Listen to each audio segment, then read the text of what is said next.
Today I'm going to do a shop for you, these ones, because I can't find anywhere that explains to me how to strip these. So let me take you through it.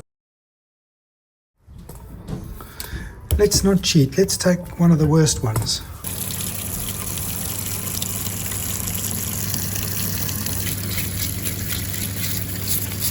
So the first thing I'm going to do is I'm going to get this out. And let's just want to loosen the dirty grease and muck that's in that seal, and a little bit of meat will disturb it enough. Not too much, otherwise you're not any damage to the valve if you're going to reuse it. So that's enough. Let's see if that works. There you go. Okay. Right, so you have a sleeve. This is the spacer sleeve. The circlip holds the fork seal. And this fork seal acts as it keeps the oil in. Nothing else in the forks keeps oil from spilling out. But these are not too expensive, luckily. That's generally all that you need to replace on a set of forks are these, generally. You tip it up and you've got these. Oh, don't lose this. This holds the spring up to the spacer. If this is missing, then the spacer and the spring overlap each other and then you don't get tension in the spring. Next, we're going to take this restraining nut out, this restraining bolt out rather. So, first thing we do is lock that down.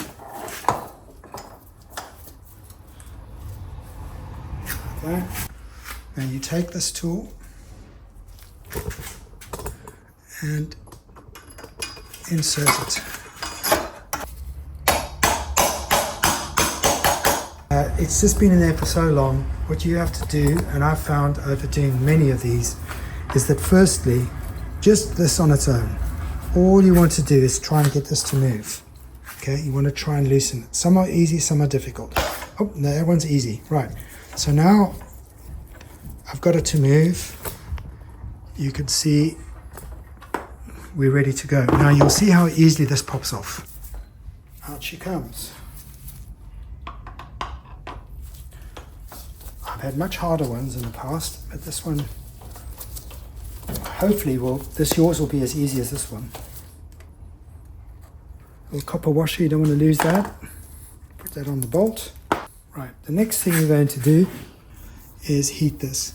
Now you might think, well, you can just now pull this out, but this has got so much grub in it that you're going to struggle. So we do much the same as we did with the other one.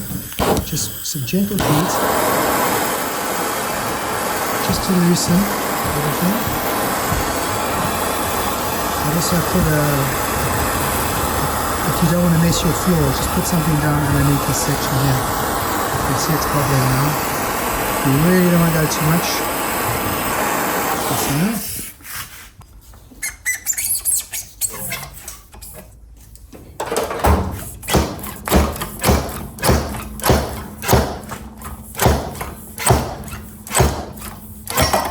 There we go. Sometimes it takes a little effort. And then take this to the parts washer. First we take the seal off. 3 parts, the outer, the seal itself, and then the stopper. Put those one side. This is your lower seal, your lower bush, and then you have the second bush which sits there. So you have the lower bush and the upper bush which stops the inner part of the fork from moving around. So if this is really worn, you want to replace those if you can find them. I cannot find anything for the 82. Right, the next thing you want to do is you want to get this inner out and you just tilt it upside down and it should just drop out.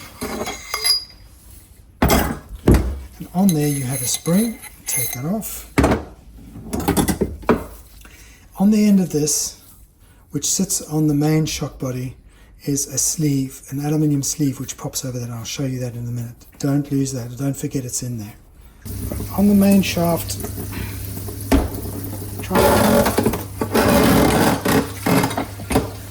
you want to try and clear this out, block this end off, and you should get fluid coming out of the two sides. And you can see it there. Just let it run through, let it clean the inside. Over time there's a lot of grub that gets in there, and we want to keep that clean. Alright, so that's that. On the shock body, you want to do the same. Just run the liquid through there. You get a lot of debris that sits down the bottom here. What I tend to do is, I've got one of these, very handy. Just give that a bog brush ready. Get clean. And run it through. You want to take that out. That's the bleed screw. Here's the inner. Now, this is important. You see the sleeve here. You want to take that off, clean it on the inside, and then you clip it back on. Just see how it works before you clip it and can't put it back on. But it's fairly self-explanatory. You have a lower bush that sits on there, and that's compressed into the sleeve. You don't have anything else on here. They're not missing, right? You have a second one, which is that sleeve, which you'll find goes on along this. And this acts one at the top and one at the bottom, and that stops the cantilevering happening inside the outer, right? So these two are important. You want to just check and see whether they're completely worn or lopsided or whatever. But these two, this is the worst case scenario. If you cannot find these, then you want to be able to check these by putting these back into the sleeve and seeing if you can get any movement on this side or this side. If you do, you're going to have to try and either replace the shock completely, or it's going to kind of bite in and just get worse. The part you do want to replace are this particularly. This is the outer oil sleeve which goes on here. It's a seal which goes in with the hollow side down, right? And that goes in there, and that sits at the base of that sits there. So this goes in like that, and then that seals in there. This is the part that you can replace fairly easily. You can find them. These you must replace. And then also here is an outer, so that sits behind that, and this is the bit that's exposed to all the dirt and stuff. You can see this one's already crumbling away. Just replace this as well. They normally come in a kit, and you get the whole thing. You get the stopper, which goes in first, then this goes on, and then this goes on top of that. So these are replaceable, and they come in a kit. Here is that little aluminium sleeve I was talking about, which sits in there, lodges itself in there, and that goes on in there. Just make sure you don't lose it. Try and tap it out if you can. And this is basically the recoil. So when you hit the bottom of the shock, this is so basically you do a jump. This is the bit that stops it from tearing the fork apart. So quite important. But yeah, this is what I do if I'm stuck for parts. Annealing means the copper washers, heat treat them, so you get them soft again, and they work again, because what happens is when you press them they go hard. So what we want to do is soften them again, and this is the way to do it. So the seals have arrived, and I've changed my shirt. I'm going to show you how to put these on and to clip them in. Not as easy as one would think, so I'll just take you through that. Now this of course is assuming you don't have one of those, it's a counterweight which you clip over, you clamp over the shock, and then you bang the seal in. I don't have that because I don't do enough shocks, so I'm going to show you how to do this manually. What I do is you drop this all the way down, and you take your seal, and you make sure that you put it down with the open side, the lip side, facing inwards, right?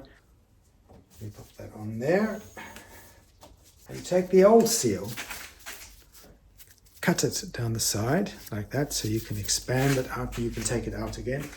Put it in so that you've got the same way, so the open side down and the flat side up. Pop that on. And there's various ways you can do it.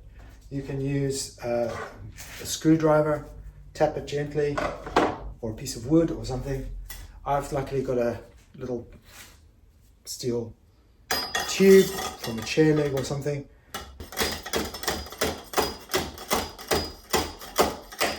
Right, now we get it out. You pop the screwdriver into the gap there, and you wiggle it out. And you'd be surprised that it's actually not too difficult to.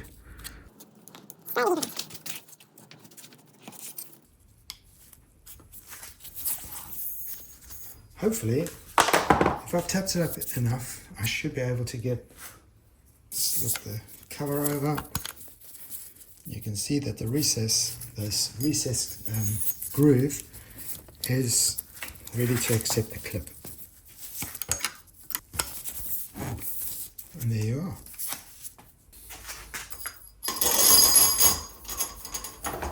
And that's it. And you can see it's got a wonderful action now.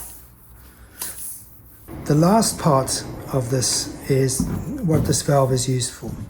Now, you just put air in here. You don't use nitrogen. On the rear shock you use nitrogen, but you can use oxygen as well if you can't get any nitrogen. So on the front you use air.